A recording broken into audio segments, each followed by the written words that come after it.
Salve, salve pessoal! Chegamos ao quinto vídeo dos tabus da execução fiscal. Nesta série de vídeos estou trabalhando assuntos relevantes e que escapam dos limites que vocês teriam acesso através de manuais, das aulas da faculdade ou mesmo da sua prática profissional. São avaliações peculiares, autorais, fruto da minha experiência como juiz em execuções fiscais. E agora, como quinto vídeo, quinto tabu da execução fiscal, eu vou arranjar briga com meus amigos empresarialistas e a questão que eu coloco é a seguinte: o fisco pode pedir a falência do contribuinte? A Fazenda Pública pode pedir a falência do seu devedor da execução fiscal? Este é um assunto tabu, os empresarialistas detestam ouvir falar nessa temática. Quem atua empresarial, coloca aqui embaixo, por favor. Mas sem crítica a ninguém, eu quero colocar a minha opinião.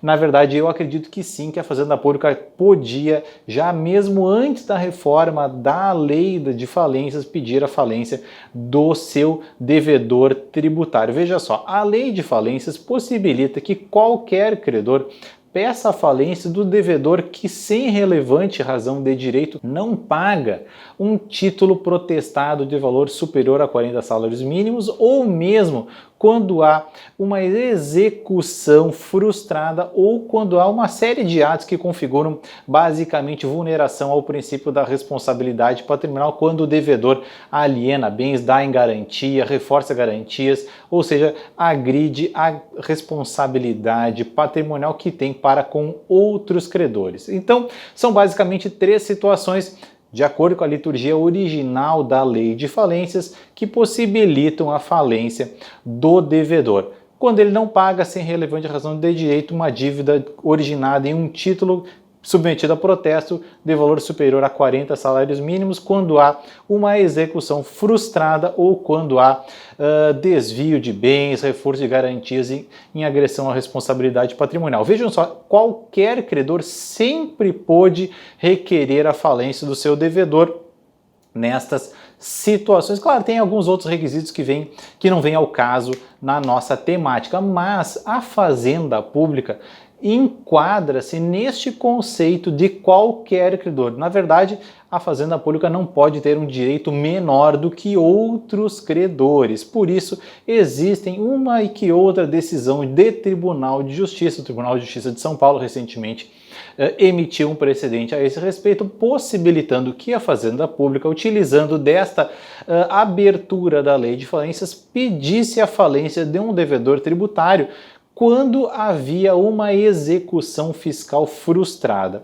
enquadrando-se, portanto, na previsão da lei de falências. Isso é a sistemática anterior à reforma da lei de falência, que, na minha opinião, sempre possibilitou o pedido de falência por parte da Fazenda Pública, e a execução fiscal, a gente sabe, não é o único meio para a recuperação dos créditos fazendários. Nós temos outras sistemáticas, a negativação, seja através do CADIM, de outros cadastros, a questão das certidões de débito, mais recentemente o protesto extrajudicial, que foi chancelado tanto pelo Supremo quanto pelo STJ como um meio, uma alternativa de cobrança legítima a ser manejada pela Fazenda Pública. Mas nós tivemos em 2020, lá em 24 de dezembro de 2020, a superveniência da lei que reformou a lei de falência, a lei 14.112 de 2020. Esta lei criou outras duas possibilidades mais abertas para que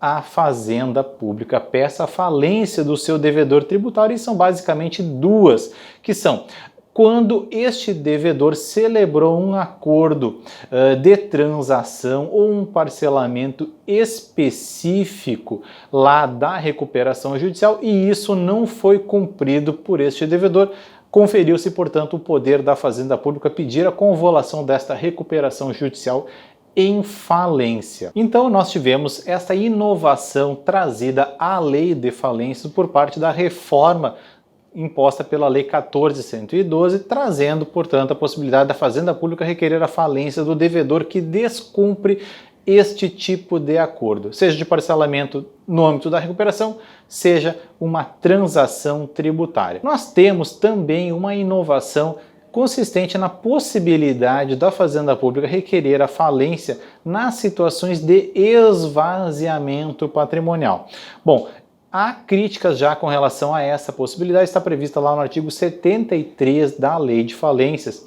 E porque este termo esvaziamento patrimonial é bastante vago, é bastante aberto e possibilita, por exemplo, o manejo de um pedido de falência quando a devedora aliena bens, por exemplo, em fraude à execução ou mesmo outras medidas que poderiam estar incluídas lá na recuperação judicial. Portanto, meus amigos, são duas possibilidades novas que se somam àquelas possibilidades, na minha opinião, que já estavam à disposição da Fazenda Pública e que vinham sendo chancelados em uma que outra decisão de Tribunal de Justiça, possibilitando o pedido de falência por parte da Fazenda Pública. São inovações mais atinentes ao direito empresarial, ao direito societário e que repercutem também sobre a execução fiscal. Certo, pessoal? Esse aqui é um assunto altamente tabu, muito sensível.